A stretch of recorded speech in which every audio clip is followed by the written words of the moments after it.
All right, and another 30 for 30, trying to get this video in here. Getting towards the end of the 30 for 30.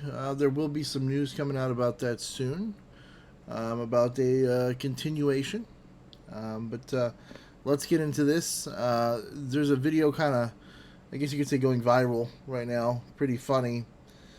This is something I have seen myself, these types of things in China, and I'm going to talk about why they happen and what I've personally seen. But let's go ahead and watch the video. It's only 20 seconds long here, and audio is not really important.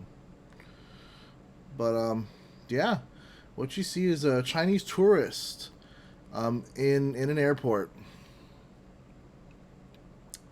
Her baggage was overweight. Her luggage was overweight, as you can see, and she is throwing a tantrum like a little child. Wow. Now, again, I just wanted to say I've seen these types of things before, over and over in China. And today I kind of want to tell you three stories, I guess. Again, what I personally witnessed and, living in and, living in China and seeing with my own eyes. And then I'm going to talk about, again, why it happens. But there was a day I was just sitting in a KFC. I was just sitting there in a KFC, got something to eat, just grabbing a bite. It was like lunchtime for work or whatever, and it's not crowded, it's pretty peaceful, and then out of nowhere, this Chinese guy just goes nuts. He's just yelling at the staff and just yelling about the fact that they didn't have what he wanted. At the time, it was some like black bun burger or something. And in China, they run these weird, crazy specials. And yeah, it was just something they didn't have. And but this dude goes like nuclear. He climbs on top of the table. He crosses his legs like he's meditating. He's just yelling and screaming at the workers. And I remember he literally like stood on top of the counter where the cash registers are and was telling people that walked in not to buy anything. And here's the thing. Nobody said anything. Not even the Chinese people that worked there were like, dude, what are you doing? The staff, they just looked terrified, but they didn't do anything. Because, they don't want to get in trouble, right? Because if they make some kind of wrong move and the guy complains to some, local authority, they could be blamed. China's a weird thing. The system in China, you can't help anybody, you can't save anybody because you're always afraid of getting in trouble, right? And so this guy knew if he threw a big enough fit, he'd probably get his way. And guess what? Eventually, he ended up getting what he wanted. And that's the thing. This behavior isn't random. It's not a mental breakdown. It's learned in China, and it's something that like a lot of these bad tendencies, I hate to say, come from the older people. In China, tantrums work, freakouts work.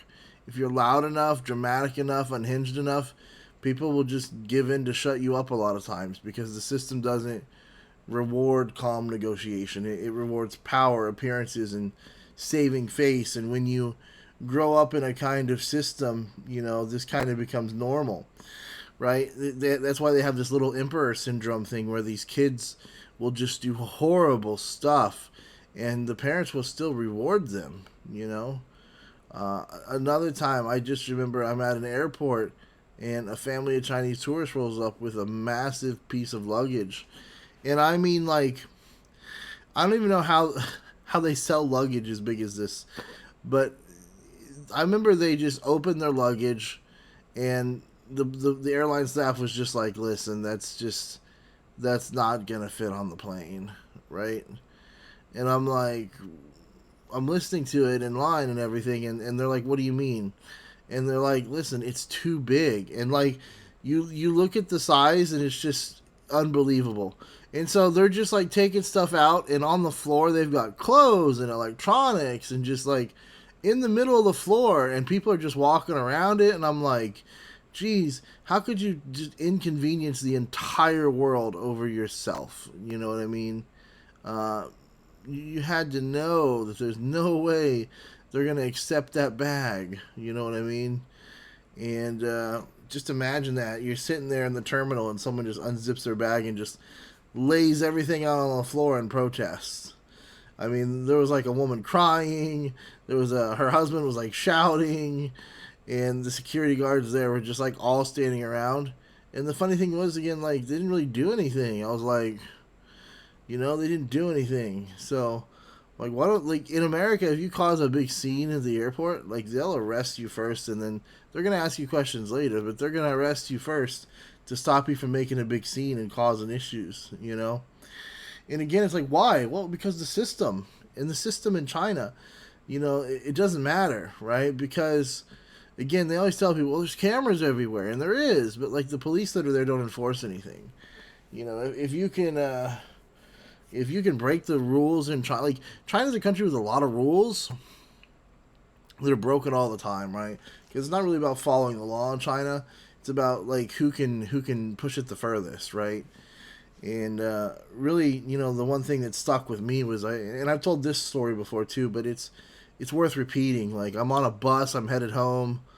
The streets are packed, right, and it's late, heavy traffic. I'm minding my business when I see two guys running between these buses, and literally darting between the lanes in this crazy traffic. I don't know what they were doing. Well, I mean, I do now, but one of them clearly drunk, out of his mind drunk, beats on the door, and the bus driver lets him in, and he ends up giving me multiple foreigner hugs, doing that stupid foreigner thing that they do whenever they're excited for the first time seeing a white dude.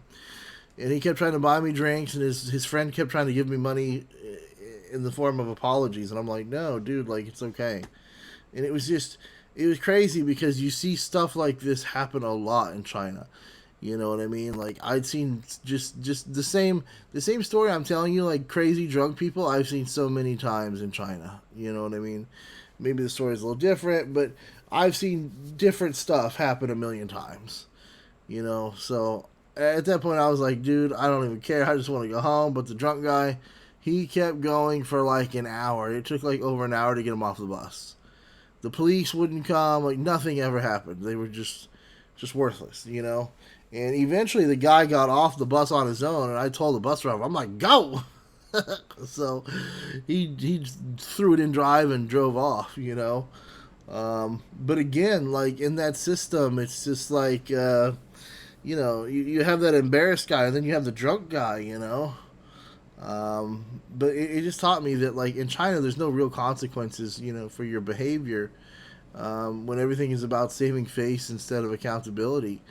It gets you chaos, right? The only time in China something's ever touched is if it goes like against the government. Then it's a big deal, right? Then they'll really come after you. But as far as like civil rights and what people do, they don't really care. And I'm not just talking about like one or two people. I'm talking about a culture that is shaped by communism. And people might say, well, communism it's about equality, isn't it?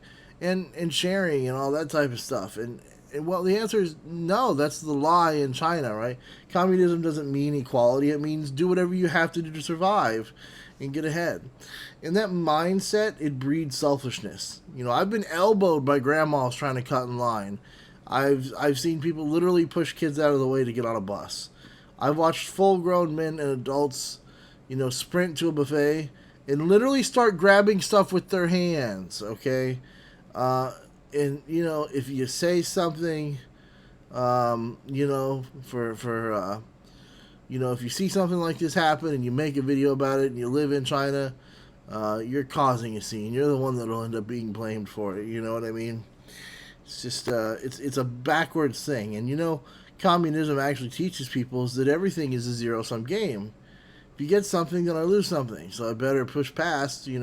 Grab what I can because I have no other choice, and I can't ever let anyone else get ahead of me, and that's what the system builds, is that paranoia, that desperation, that selfishness, that thing, and they disguise it as like, I don't know, cultural normalcy or something. But people are literally willing to fight over this stuff. Again, I've seen fistfights over seating arrangements. I've seen screaming matches over who gets off the train first. I've seen people throwing hands because someone reached up for a last, like, rice bowl. It's not because they're bad people, it's because they were trained this way, right? Through communism. And when you grow up in a system where nothing feels secure, where jobs are political favors and justice depends on you to know, and when healthcare can be denied if you're, you upset the wrong person, you stop believing in fairness, you start grabbing what you can, when you can. You can, however, act like a child, I guess, if you don't get what you want. And you'll see it happen a lot. And when those people go abroad to places like, with actual rules where there's structure and they have expectations of you as a person, they don't know how to function. They don't fit in. They bring that chaos with them. And that's what you're seeing in that airport. That's why I saw, that chaos there in KFC. And I seen that.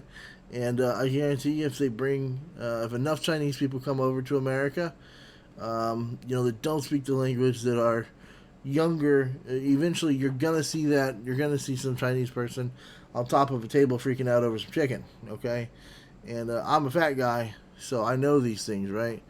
And I'm not talking about mocking anyone. It's about understanding that systems do these things to people. And when you live in a system that punishes honesty, rewards manipulation, and forces people to, you know, to be chaotic, right? You get these public tantrums, and they may never change anything as court, with the government, but you got grown adults acting like children is what's happening here. And the CCP didn't create rude people; it trained them to be this way, right? And if we're going to understand what's really going on with China, whether we need to stop looking at the surface here, and people really got to start looking at what China is under the surface, and that's my key for anyone. If you see all the lights, the beautiful lights, and all that stuff, you're seeing the propaganda. Remember, that's the surface. That's what they want you to see. You're not really even scratching the surface. You're seeing it, right? Once you get under it, you see how nasty, how dirty things are, and that's kind of what like Serpent ZA and Lawa 86 channels are. They're kind of those channels where you just you worked all day, you got grease and oil and all that shit on your hands, and then you go and you cut your fingernails and you got all that shit under your nails still. That's what these channels are talking about. The disgusting shit that you see in China that happens because of communism, right? So as long as the system stays broken, the behavior is going to stay like this me first thing. It's going to keep getting worse, and we're going to see more of these viral clips because it's really just a glimpse of what's happening, and it's going to keep spreading. So let me know if you liked the video. We are, like I said, more 30 for 30 coming. Head on over to the Patreon page there. Like I said, only $1. I'm going to be doing something a little different with that than I was kind of expecting. Try and, help some people out with the Patreon in the future once I get it a little grown. And I'll talk about that more. But like, comment, subscribe, and have a good day. And don't be a crazy brainwashed communist, I guess. Thank you so much.